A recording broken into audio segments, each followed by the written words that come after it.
Next time बनाएंगे angle पे।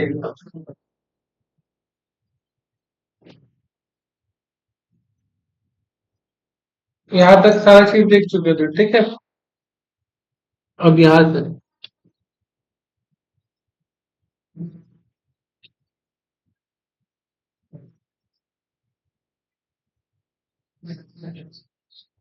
हम लोग होल्डिंग कंपनी और सब्सिडरी कंपनी भी पढ़ चुके थे। क्या पढ़े थे कि भैया अगर एक ABC लिमिटेड है, वो XYZ का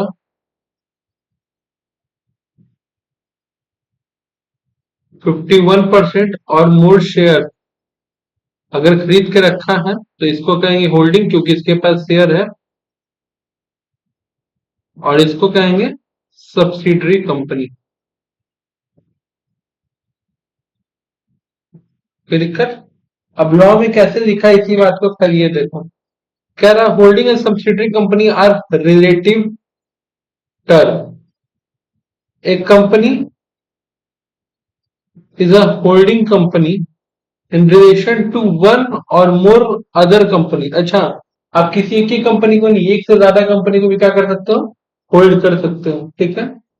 mean a company of which such company are subsidiary, तो उस कंपनी के लिए बाकी सारा कंपनी क्या हो जाएगा? सब्सिडरी। कहां पे लिखा हुआ है? सेक्शन 2 clause 46 में। क्या दिक्कत?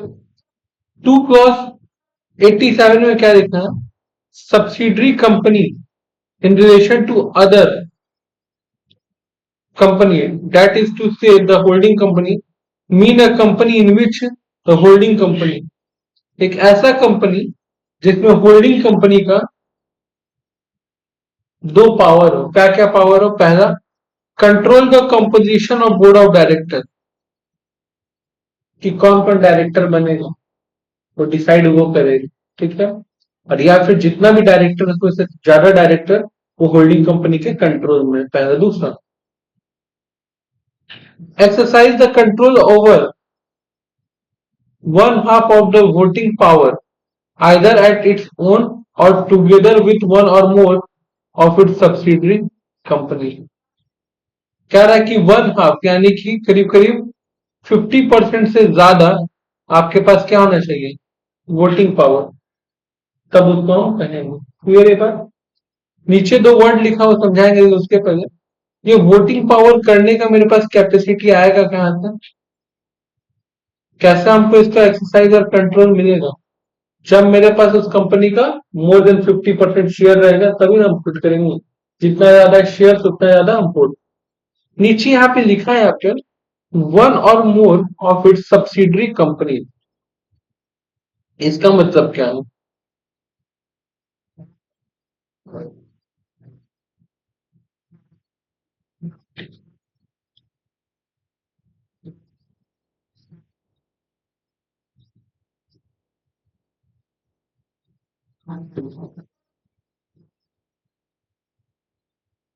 मान लो कंपनी टाटा एल्सस लिमिटेड, ठीक है।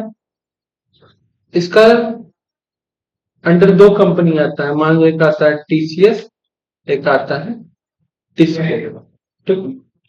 कोई दिक्कत नहीं है। टाटा एल्सस इसका 60% शेयर रखा है, इसका भी 60% शेयर रखा है, तो मोर देन 50% शेयर है। तो एक तो सिंपल सा तरीका में क्या हो गया? होल्डिंग कंपनी हो गया। और ये दोनों क्या हो गया? सब्सिडरी कंपनी, ठीक।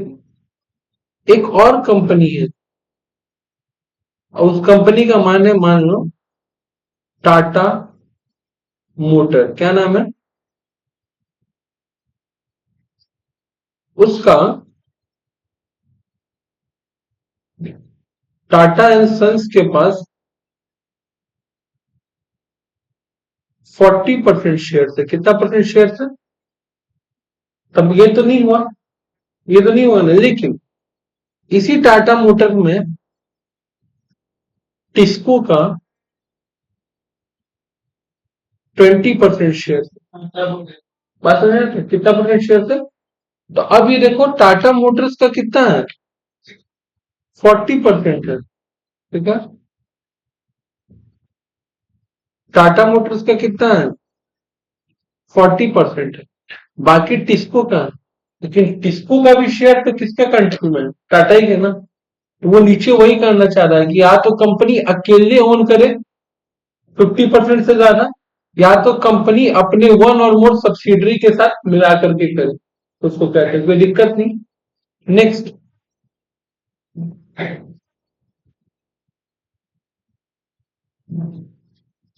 For the purpose of this section, a company shall deem to be subsidiary company of the holding company even if the control referred in clause subclause 1 and subclause 2 is of another subsidiary company of the holding company।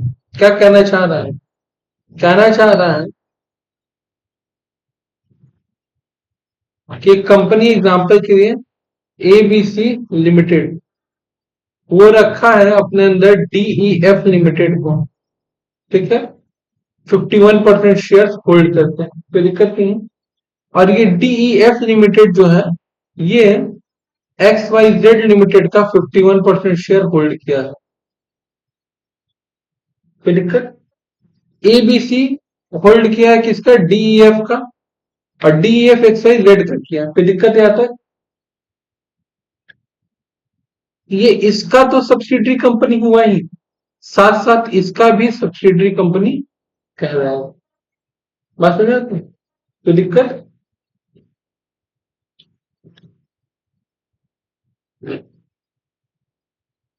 X Y Z subsidiary of one and दोनों का, कोई दिक्कत। तो लिखा है देखो, एक company shall deem to be subsidiary company of holding company even if the control refer in sub clause 1 or sub clause 2 of another subsidiary company of holding, भले वो उसके पास हो या किसी और के पास हो, इन क्या आएगा। Next, the composition of board of directors shall be deemed to be controlled by another company if the other company by exercise of some power of the exercisable by discretion can appoint or remove all or a majority of directors। जब company board of director का composition का मतलब क्या है? जब कोई दूसरा company किसी कंपनी का, ठीक है, डायरेक्टर लोग को अपॉइंट कर सकता है, रिमूव कर सकता है, या तो सारे के सारे डायरेक्टर का, या तो मेजोरिटी यानी कि ज्यादा से ज्यादा डायरेक्टर का, उसको हम क्या कहते हैं? Holding company.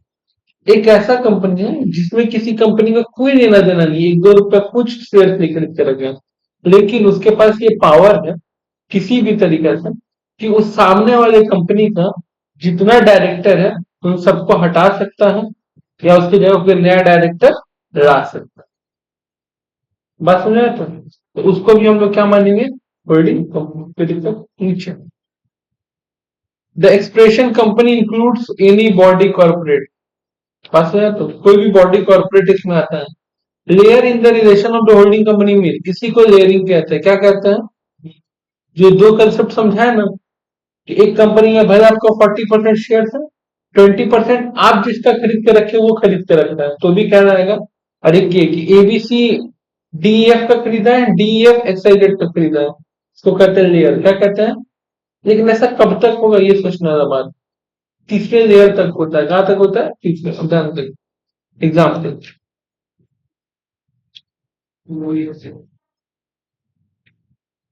A will be a subsidiary of B if B controls the composition board of director A, if B cannot without the consent or approval of another person appoint or remove the majority of director of A।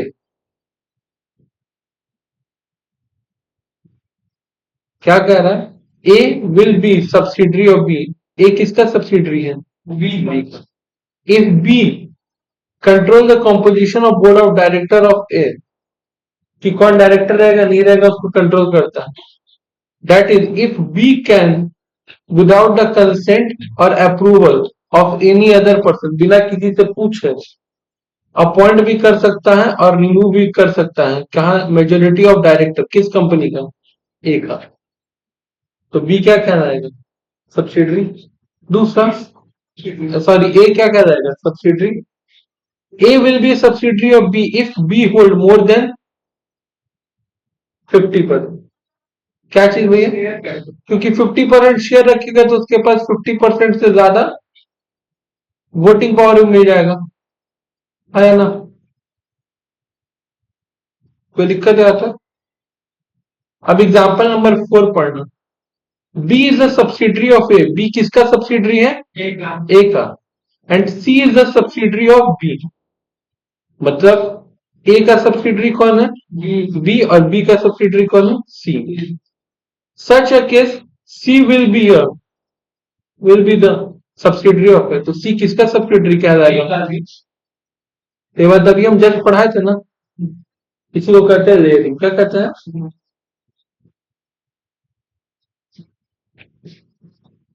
In the like manner, if D is subsidiary, D is subsidiary of C.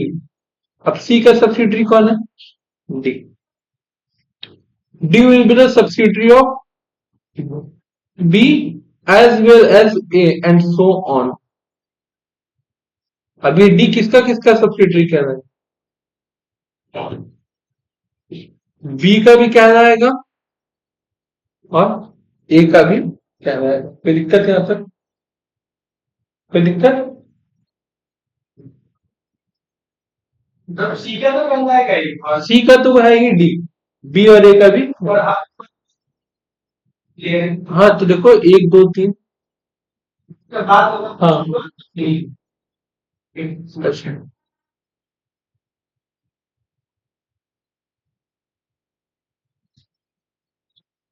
ये important point है कि एक private company है, ठीक है? मान लो A B C private limited, लेकिन वो सब्सिडरी है एक्स वाई जेड लिमिटेड का। मतलब कि एक प्राइवेट कंपनी है और एक पब्लिक कंपनी है। इस प्राइवेट कंपनी का होल्डिंग कंपनी कौन है? एक पब्लिक कंपनी, ठीक है? इस टॉपिक के ऊपर बात कर रहे हैं कि स्टेटस ऑफ क्या होगा एक प्राइवेट कंपनी का स्टेटस जब वो एक सब्सिडरी होगा किसी पब्लिक कंपनी का। In view of section 2 clause 71 of the companies act 2013 क्या बोलता है कि ये private company which is subsidiary of public company shall deem, मतलब मान लिया जाएगा, क्या होगा? Deem to be a public company. बताओ ये भी सी क्या पब्लिक कंपनी नहीं ना, बट फिर भी इसको क्या माना जाएगा?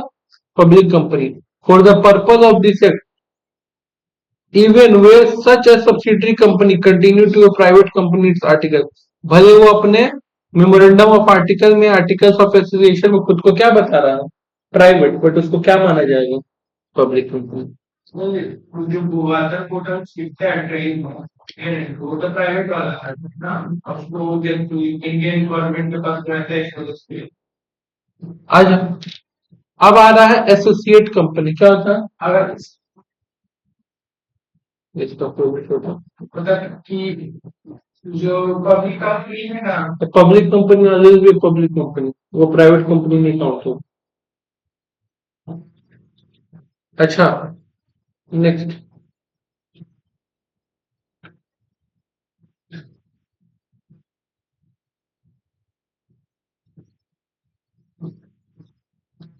एसोसिएट कंपनी किसको बोलते हैं? इसमें दो पॉइंट है। अगर कोई एक कंपनी दूसरे कंपनी का, ठीक है, ये दो पॉइंट फुलफिल कर रहा है तो उसको हम लोग एसोसिएट कंपनी बोलेंगे। क्या क्या ध्यान सुनना? पहला पहला टर्म है सिग्निफिकेंट इन्फ्लुएंस, दूसरा टर्म है ज्वाइंट वेंचर। क्या है? सिग्निफिकेंट इन्फ्लुएंस और ज्वाइंट वेंचर। इसको समझाते हैं, ऊपर से पढ़ते क्या दिया हुआ है। कह रहा है clause 2 sorry section 2 clause 6 in relation to the another company mean a company which is that other company has a significant influence but which is not a subsidiary company. Company having such a influence and includes a joint venture company. अब यहाँ पे influence का मतलब बताया है और joint venture का मतलब बताया। याद रखना,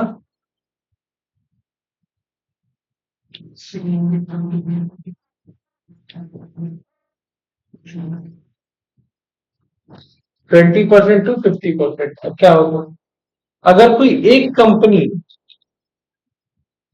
बी कंपनी में 20% से लेकर के अगर 50% तक, ठीक है, होल्ड करता है तो उसको क्या बोला जाता है, एसोसिएट। क्या कहा जाता है, एसोसिएट। अगर 50 से ज्यादा करेगा तो होल्डिंग सब्सिडरी का रिलेशन हो जाएगा। बात समझ तो, उससे कम करना चाहिए, क्लियर है ना। अच्छा, अब वो ऐसा भी हो सकता है कि 10%, 5%, 20% कर रहा है, अलग बात है, लेकिन सबसे इंपॉर्टेंट चीज यहाँ पे क्या सिग्निफिकेंट मीन कि कंट्रोल एटलीस्ट जो हम बोले कितना परसेंट होना चाहिए ऑफ द वोटिंग पावर, तो 20 से लेके 50 तक होना चाहिए। 50 से ज्यादा हो तो क्या कहा जाएगा, होल्डिंग सब्सिडी। तो जब एक कंपनी दूसरे कंपनी का 20% शेयर होल्ड करता है या उससे ज्यादा, क्योंकि यहाँ पे लिखा एटलीस्ट 20, तो 20 या 20 से ज्यादा होल्ड करता है तो उसको क्या बोलते हैं, एसोसिएट। या फिर मान लो शेयर होल्ड नहीं कर रहे हैं, बट वो लोग मिल करके ज्वाइंट वेंचर में कोई एक बिजनेस चला रहा है, क्या चला रहा है, तब उसको कहेंगे। जैसे example, mean a joint venture arrangement where the parties have joint control of the arrangement have right to net assets of arrangement। जब दोनों लोग मिल करके बिजनेस कर रहा है तो, जैसे एग्जांपल के लिए,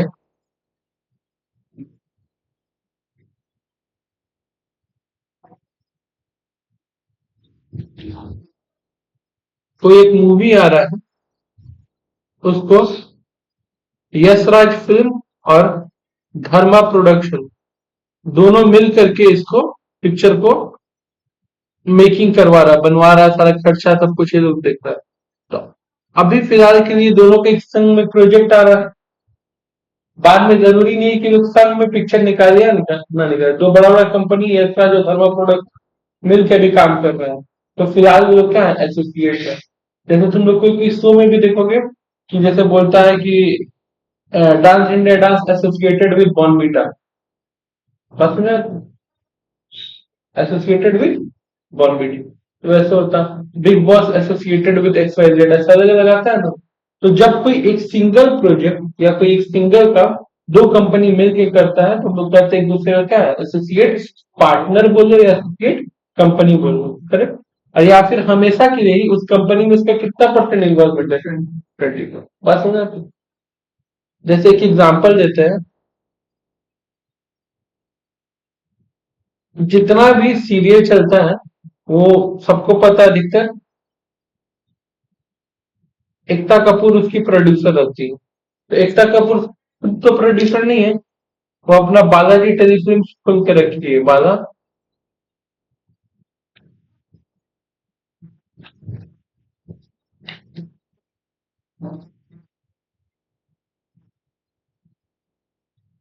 टेलीफिल्म, अपने कंपनी खोल के रखी है, ठीक है। अब इसका सीरियल स्टार प्लस पे भी आ रहा है, ठीक है, जी पे भी आ रहा है ना, जी चैनल, कलर्स पे भी आ रहा है, तो सब पे आ रहा है, तो करेक्ट। अब बात ऐसा है कि मान लो इसका मालिक अलग है, इसका मालिक अलग है, इसका मालिक अलग है, इन सब पे सीरियल यही बालाजी टेलीफिल्म का चल रहा है। तो सबके संग इसका क्या है, एसोसिएट। कहीं ना कहीं इसका इन्फ्लुएंस है ना, कि कौन सा सीरियल चलाना नहीं चलाना है, कैसे। और सिग्निफिकेंट इन्फ्लुएंस, ऐसा नहीं कि सिर्फ इसी का बात मानेगा लोग और किसी का बात नहीं मानेगा, बस वो, लेकिन कहीं ना कहीं इसका इन्फ्लुएंस तो रहेगा, करेक्ट। अब एग्जाम्पल के लिए मान लो कि सोनी चैनल है ना, सोनी, जिसपे केबीसी आता है, तो वो भी इसके कंट्रोल में। तो ठीक है, सब कुछ इसके कंट्रोल में, सारा सीरियल ये चलाएगी, ठीक है। इन केबीसी कब आएगा नहीं आएगा वो तो कंपनी डिसाइड करेगा ना, सोनी टीवी खुद डिसाइड करेगा, क्लियर है ना। तो उसी तरह इसको कहते हैं सिग्निफिकेंट इन्फ्लुएंस। कोई दिक्कत या तो सरल भाषा में याद रखने का तरीका है कि अगर 20 से 40% के बीच में है तो क्या बोलेंगे, एसोसिएट कंपनी। और अगर, सॉरी, 20 से 50 के बीच में, ठीक है, और 50% से ज्यादा हुआ, यानी 50.1% भी हुआ, तो उसको फिर किस कैटेगरी में डाल देंगे, होल्डिंग है सब्सिडीज, ठीक है।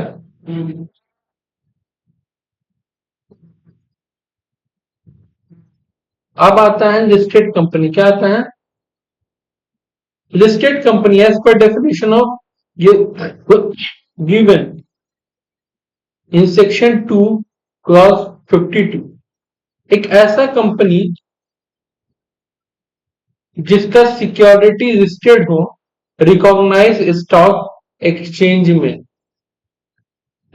रिकॉग्नाइज स्टॉक एक्सचेंज का एग्जांपल क्या क्या है? बॉम्बे स्टॉक एक्सचेंज, ठीक है, नेशनल स्टॉक एक्सचेंज, ठीक है, फेमस ये दो। Provided that such a class of company have listed or intend to list such a class of securities and as may be prescribed in the consultation with the Security Exchange Board shall not be considered a listed company। क्या कह रहा है? Provided that such class of company which have listed or intend to be list such a class of security as may be prescribed in the consultation with the Securities and Exchange Board shall not be considered as listed company। इस line का मतलब क्या हो? क्या provided that उस तरह का कोई भी कंपनी जो कि लिस्टेड है और इंटेंट टू लिस्ट है, वो चाहता है लिस्ट होना, ठीक है, as may be prescribed in the consultation with the securities and exchange of board shall not be considered as listed company. सरल भाषा में अगर इसको बोला जाए, इतना टफ कर दिया कि without security exchange board of India के कंसल्टेंसी के आप अपना शेयर्स लिस्ट नहीं कर सकते। बात सुनिए, सरल बात, कोई दिक्कत नहीं आता? पढ़ो, पढ़ के उल्टा लग रहा है ना कि अगर ये पढ़ के ये फीलिंग आ रहा है कि अगर आप security exchange board of India से परमिशन लोगे तो आपको नहीं माना जाएगा लिस्टेड कंपनी, लेकिन आगे प्रोवाइडेड एड लगा देंगे। पता है? तो प्रोवाइडेड एड का मतलब हो गया कि विदाउट परमिशन, ऐसा तुम लोग समझ लो, विदाउट एग्रीमेंट या विदाउट अप्रूवल आप अपना शेयर मार्केट में लिस्ट नहीं कर सकते। और तुम खुद भी सोचो,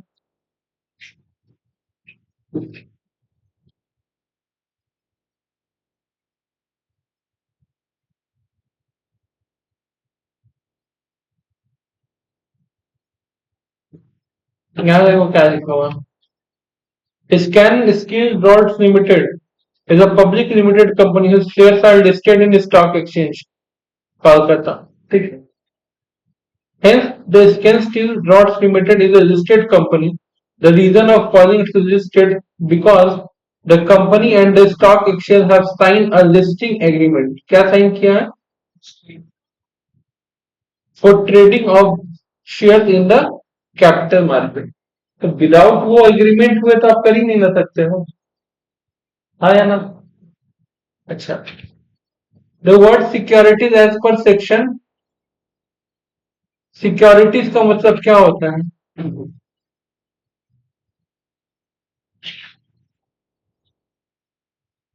has been signed a same meaning as defined in clause H of section 2 of Security Contract Regulation Act।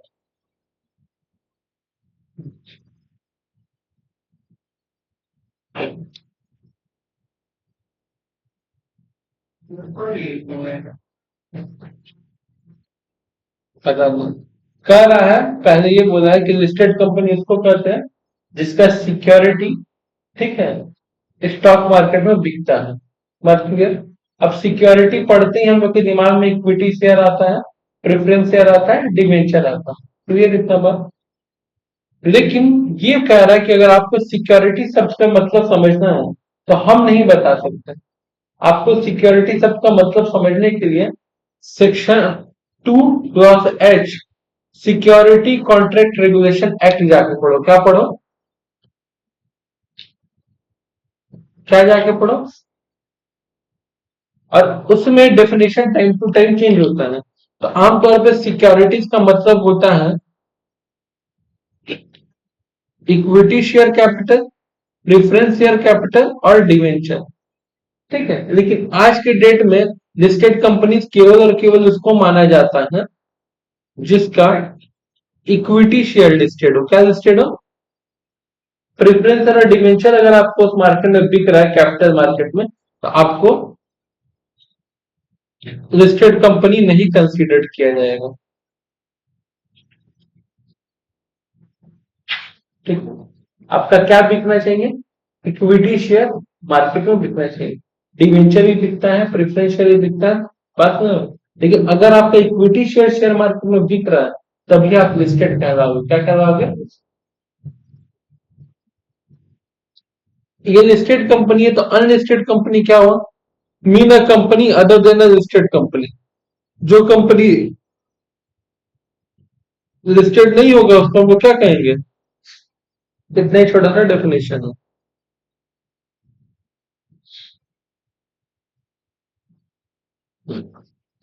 Interesting सी।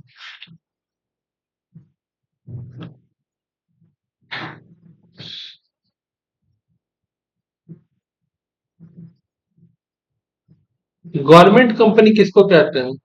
जब किसी कंपनी का 51 of paid up share capital किसके पास हो? गवर्नमेंट के पास। कितना पेड अप शेयर कैपिटल किसके पास हो? गवर्नमेंट के पास। सिंपल सा बात है कि अगर मान लो एक कंपनी है एबीसी लिमिटेड, उसका 51% या उससे ज्यादा किसके पास हो? गवर्नमेंट के पास। तो उसको हम लोग क्या कहेंगे? गवर्नमेंट को। लेकिन ये गवर्नमेंट कंपनी का मतलब क्या है? वो गवर्नमेंट सेंट्रल गवर्नमेंट भी हो सकता है, स्टेट गवर्नमेंट भी हो सकता है, गवर्नमेंट भी हो सकता है। ऐसे लिखा हुआ है। दो कंट्री का गवर्नमेंट नहीं। ऐसा भी हो सकता है कि पार्शियली सेंट्रल गवर्नमेंट और पार्शियली वन और मोर स्टेट गवर्नमेंट। अब इस सब का मतलब क्या है? क्या करके सबको, एक कंपनी है एबीसी लिमिटेड, उसका 51% या तो सीधा सीधी सेंट्रल गवर्नमेंट के पास है, या तो सीधा सीधी 51% स्टेट गवर्नमेंट के पास है, या तो 51% दो स्टेट गवर्नमेंट का मिला करके। मान लो एक पंजाब और एक हरियाणा, दो मिला करके एक कंपनी का 51% शेयर होल्ड कर रहा है। इस वजह से गवर्नमेंट लिखा था। क्या लिखा था? स्टेट गवर्नमेंट और गवर्नमेंट। बात समझे? तो या तो ऐसा हो सकता है कि 51% दोनों का हो, स्टेट गवर्नमेंट का भी हो और सेंट्रल गवर्नमेंट का भी। बात समझे? तो मिला करके। या तो सबसे इंटरेस्टिंग चीज ऐसा हो सकता है कि 51%, ठीक है, टू और मोर, यानी कि एक तो सेंट्रल गवर्नमेंट है प्लस दो या तीन स्टेट गवर्नमेंट मिलके उस कंपनी को क्या कर रहा है? 51% होल्ड कर। क्लियर है बात? कोई दिक्कत? क्लियर ना? 51% गवर्नमेंट के कितना सारा मतलब है। अकेले सेंट्रल गवर्नमेंट, अकेले स्टेट गवर्नमेंट, सेंट्रल और स्टेट मिल करके, दो स्टेट मिल करके, सेंट्रल स्टेट और बहुत सारे स्टेट मिल करके अगर किसी को होल्ड करता है। क्लियर है?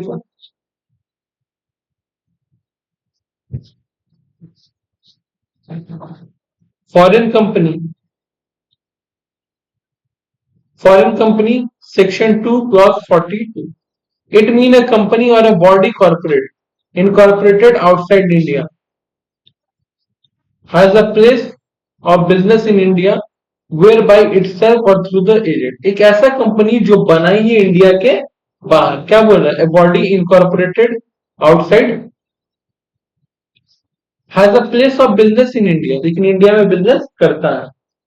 या तो बाय इटसेल्फ, या तो खुद से करता है, या तो वो अपने किसी एजेंट के द्वारा करवाता है। जैसे डोमिनोज खुद या बिजनेस नहीं करता, उसका एक एजेंट है उसके द्वारा करवाता है, दूसरा कंपनी है उसके द्वारा। डोमिनोज के डोमिनोज केएफसी, ठीक है। फिजिकली, और या तो फिजिकली करता होगा या तो थ्रू इलेक्ट्रॉनिक मोड, जैसे अमेजोन। बात समझ रहे हैं? Conduct any business activities in India in any other man, या फिर वो इंडिया में किसी भी तरीके से कोई बिजनेस कर रहा है तो। क्लियर है बात? तो एक ऐसा कंपनी जो इंडिया के बाहर खुला हो बट जो इंडिया में काम कर रहा है उसको हम लोग क्या कहेंगे? फॉरेन कंपनी क्या कहेंगे? फॉरेन। कौन बोला? अब जैसे कंपनी हम बता रहे तुमको एग्जांपल के लिए मान लो वॉलमार्ट, ठीक है। वॉलमार्ट कुछ साल पहले तक हम लोग के लिए कुछ नहीं था। क्या था हम लोग के लिए? कुछ नहीं। फिर वॉलमार्ट क्या किया, एक दिन फ्लिपकार्ट को एक्वायर कर लिया। तब वॉलमार्ट अपना सारा प्रोडक्ट फ्लिपकार्ट के माध्यम से इंडिया में बेचवाता है। आया ना? तो खुद नहीं आ रहा है, बट अपने एक एजेंट के थ्रू बिजनेस तो ऑपरेट करवा रहा है ना। तो अब वॉलमार्ट हमारे लिए क्या हो गया? Foreign company. मेरा कहने का ये मतलब है कि अगर कोई कंपनी विदेश में रजिस्टर्ड है और विदेश में ही चल रहा है तो इंडिया के नजर में वो कुछ नहीं है। लेकिन जब वो विदेशी कंपनी इंडिया में आके बिजनेस करेगा तब हम उसको क्या कहेंगे? Foreign company. क्या कहेंगे? तो कहने का मतलब फिर से अगर समझो कि एक कंपनी एबीसी, एक कंपनी है डीईएफ, ठीक है। तो एबीसी इंडिया में बिजनेस करता है लेकिन डीईएफ इंडिया में बिजनेस नहीं करता है। तो डीईएफ हम लोग के लिए कुछ है ही नहीं। एबीसी हम लोग के लिए क्या? एक बाहर का कंपनी इंडिया में बिजनेस कर रहा है, या तो खुद से या तो किसी एजेंट के थ्रू, या तो फिजिकली ऑफिस खोल के, या तो ऑनलाइन, या किसी भी तरीका से बिजनेस कर रहा है, तो उसको हम लोग क्या कहेंगे? Foreign company. क्लियर है बात? अच्छा, सेक्शन 8 कंपनी, जिसको हम लोग चैरिटेबल ऑब्जेक्ट के लिए खोलते हैं, इस वजह से इसको हम लोग चैरिटेबल कंपनी भी कहते हैं, ठीक है। कंपनी खोलने के उद्देश्य से प्रॉफिट कमाना नहीं, चैरिटी करना रहता है। पहले भी इसके बारे में पढ़ा है। Promote the charitable object. अब किस किस चीज में चैरिटी करेगा? या तो commerce, art, science, sports, education, research, social welfare, religious, charity, the protection of environment, इन सारे पर्पज के लिए। या तो कॉमर्स के क्षेत्र में, या तो आर्ट्स के क्षेत्र में, या तो साइंस के क्षेत्र में, या तो शिक्षा के क्षेत्र में, पढ़ने लिखने के क्षेत्र में, या तो कोई रिसर्च करने में मदद करेगा, या तो समाज के भलाई में, या किसी धर्म के लिए, या कोई चैरिटी करने के लिए, ठीक है। या अपने एनवायरमेंट को बचाने के लिए जब कोई कंपनी खुलता है तो उसको हम लोग क्या कहते हैं? Section 8 charitable company. Such a company intend to apply its profit in, उस कंपनी का जो भी प्रॉफिट होगा वो प्रॉफिट कहां पे लगेगा? जिस ऑब्जेक्ट से वो खुला है। बात समझ? Prohibiting the payment of any dividend, ये एक ऐसा कंपनी जिसमें इसके मेंबर को डिविडेंड नहीं मिलता है क्योंकि तो प्रॉफिट। सेक्शन 8 कंपनी के एग्जांपल FICC, ASSOCHAM, ठीक है। National sports club of India, CII, ये सब जो भी है कंपनी है, बट अपने नाम के पीछे प्राइवेट लिमिटेड वर्ड नहीं लगाएगा ना वर्ड, क्योंकि ये पहले भी हम पढ़ाए कि इनको अलाउ नहीं किया गया, क्योंकि प्राइवेट लिमिटेड लिमिटेड लगाने से होता है कि आपका कंपनी का उद्देश्य क्या है? Profit motive. बात समझ आता है? Power of central government to issue the licence. Section 8 company allow the central government to register such a person or associate of person of a company with limited liability without addition of the word। उनको ये सारा word का प्रयोग करने की जरूरत नहीं, limited या प्राइवेट लिमिटेड। और लाइसेंस कौन देता है सेक्शन 8 कंपनी खोलने के लिए? Central government. क्लियर है बात?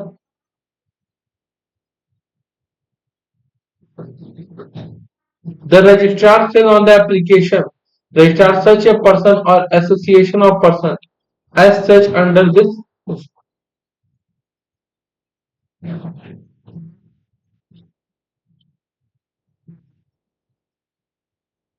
हम लोग को ऐसा कंपनी खुलवाने के लिए रजिस्ट्रार के पास जाना पड़ता है, एप्लीकेशन देना पड़ता है, या तो कोई एक पर्सन जाता है, या तो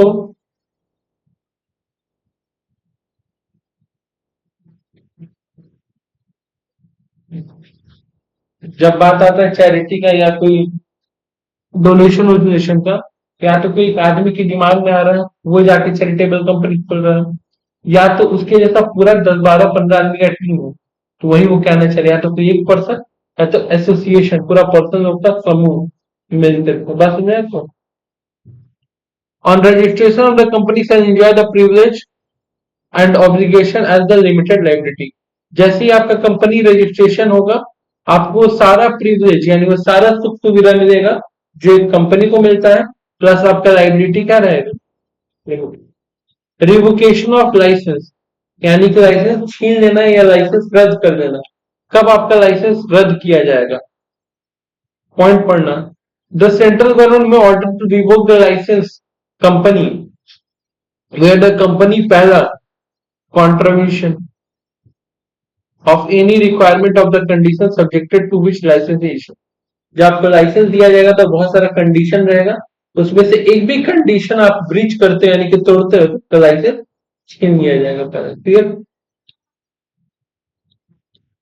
एंड कंडक्ट ऑफ फ्रॉडुलेंट, या तो आप कोई फ्रॉडुलेंट एक्टिविटी कर रहे हो, क्या कर रहे हो, कोई भी चैरिटी कंपनी के नाम पे कोई फ्रॉड एक्टिविटी कर रहे हो, मान लो पैसा ब्लैक से व्हाइट कर रहे हो एग्जाम्पल के लिए, या कुछ भी आप गलत काम कर रहे हो। तीसरा, वायोलेशन ऑफ ऑब्जेक्ट, जिस काम का आप बता के खोले थे उसमें आप नहीं कर रहे, कुछ और काम कर रहे हो। ठीक है।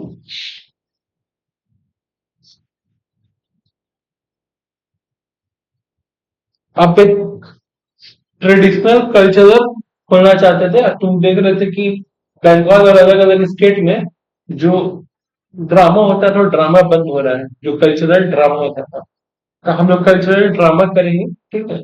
तुम ये बोल के कंपनी खोले, क्लियर हो। लेकिन उस कंपनी में हो क्या रहा है कि एक्टर एक्ट्रेस को बुलाया जा रहा है, ठीक है, और जितना एक्टर एक्ट्रेस है सब बड़ा बड़ा एक्टर एक्ट्रेस, उनसे बड़ा बड़ा कमर्शियल टाइप का, ठीक है, शो करवाया जा रहा है, कोई कल्चरल शो नहीं हो रहा। तो आपका जो ऑब्जेक्टिव था, ऑब्जेक्टिव तो वायलेशन हो रहा है। बात समझा क्या। प्रीजुडिशियल टू पब्लिक इंटरेस्ट, या तो आप कुछ ऐसा काम कर रहे हो जो पब्लिक इंटरेस्ट के खिलाफ, मतलब पब्लिक को पसंद नहीं है।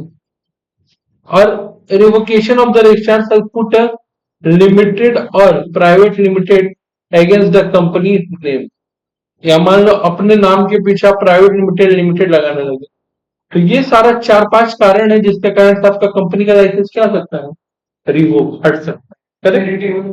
हाँ।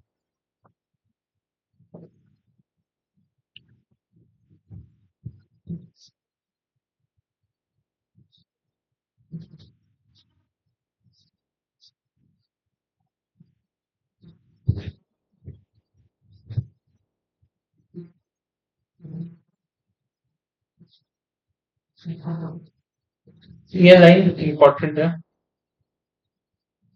पेनल्टी और पनिशमेंट, जब आप कोई भी कॉन्ट्रीब्यूशन यानी नियम का उल्लंघन करोगे तो कितना आपको देना पड़ेगा, देखो।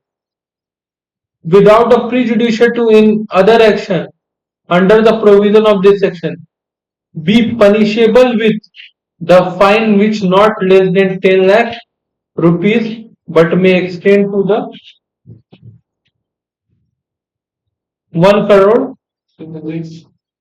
and the director and every officer of company who is in default shall be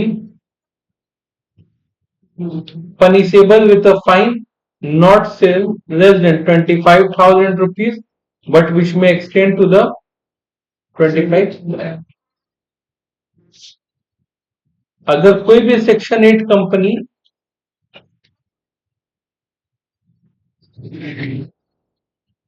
contribution करेगा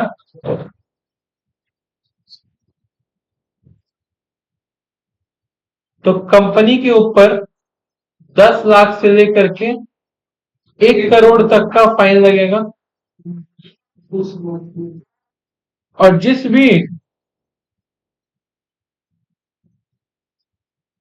इंसान का गलती रहेगा, वो शेयर होल्डर हो सकता है या तो डायरेक्टर हो सकता है, उसके ऊपर 25,000 से लेके 1 लाख तक का फाइन। ठीक है।